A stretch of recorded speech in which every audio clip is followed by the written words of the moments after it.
Hey, what's happening, everybody? Welcome back to the channel. So, in this video, I want to talk a little bit about the overall state of the union when it comes to crypto right now. We saw Bitcoin pop up over to 45,000 last week, only to dial back to levels where we were prior. We are back into the 37,000 range. And, last week there were some rumblings, and I even talked a little bit about this because this was the news out there that maybe people in Russia were buying into Bitcoin as a hedge against inflation, as a hedge against war.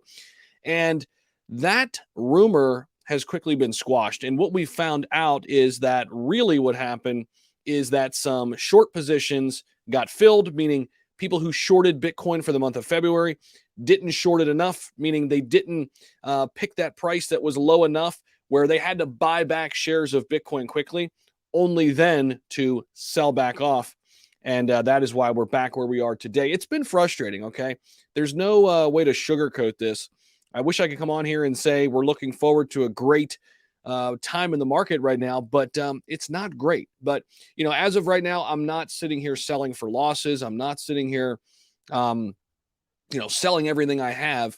I'm just waiting because I do believe in cryptocurrency. I believe in the overall markets, but we're battling with a lot of macroeconomic factors and geopolitical factors that, quite frankly, are out of our control. I'm going to get into an article here in just a moment, but I mean, it's real easy to see what's going on in our world right now. So, Bitcoin creeps toward 40K as surging oil prices create bear market worry. So, speaking of oil and gas prices, Brent crude jumped as high as $139 a barrel on Monday. That is a 14-year high, and that is not too far away from the record. It's only $8 away per barrel, $147, which was reached back in 2008. And of course, there was a recession in that year, and that's a big question. A lot of people are asking right now: will there be another recession? And cards on the table, it's a possibility. I mean, when you look around and see what's going on with inflation, the one silver lining is here in the United States at least. Job market report did come out not too long ago. Jobs are up. More people are working, which is good. We're almost back to where we were like pre-pandemic, February 2020. But in terms of everything else going on geopolitically, there's still inflation worries. It is certainly on the table, a potential recession. Now, the fear in traditional markets is that soaring oil prices might put more upward pressure on inflation, already running at its fastest in 4 decades, adding to economic challenges that, of course, include Russia's invasion of Ukraine and supply chain bottlenecks that we've been battling with since the pandemic. I mean, we are still dealing with supply chain issues.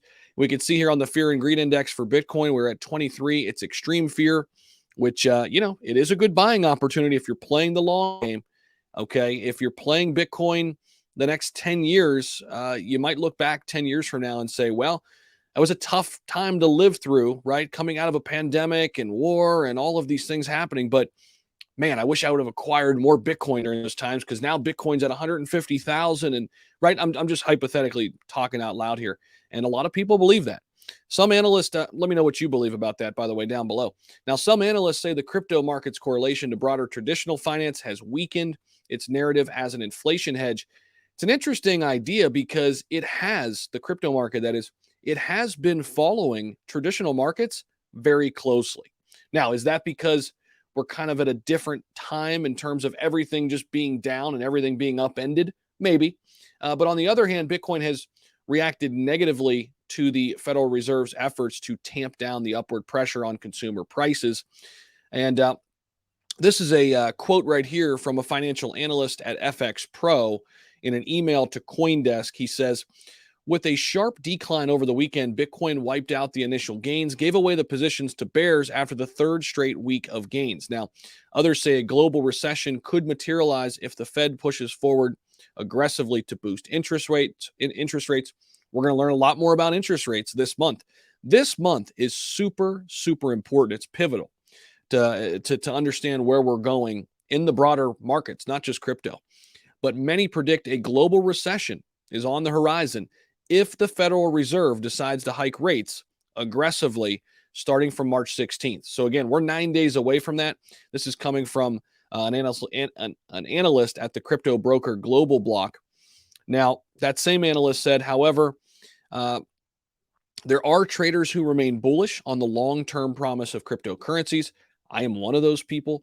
Uh, and he goes on to say, I think that the introduction of regulatory clarity in the US, even if it hinders innovation at first, could ignite the next wave of money to enter the crypto markets. Of course, that is another factor that is in the backdrop right now, the regulatory discussions and conversations that have been put to the back burner because of the ongoing war that's going on in Ukraine right now.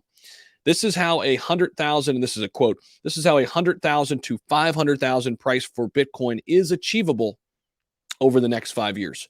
What do you all think? I want to get your thoughts about this. Do you see 100,000 to 500,000 Bitcoin in the next 5 years? My answer is yes, I do, because I've seen the volatility work both ways.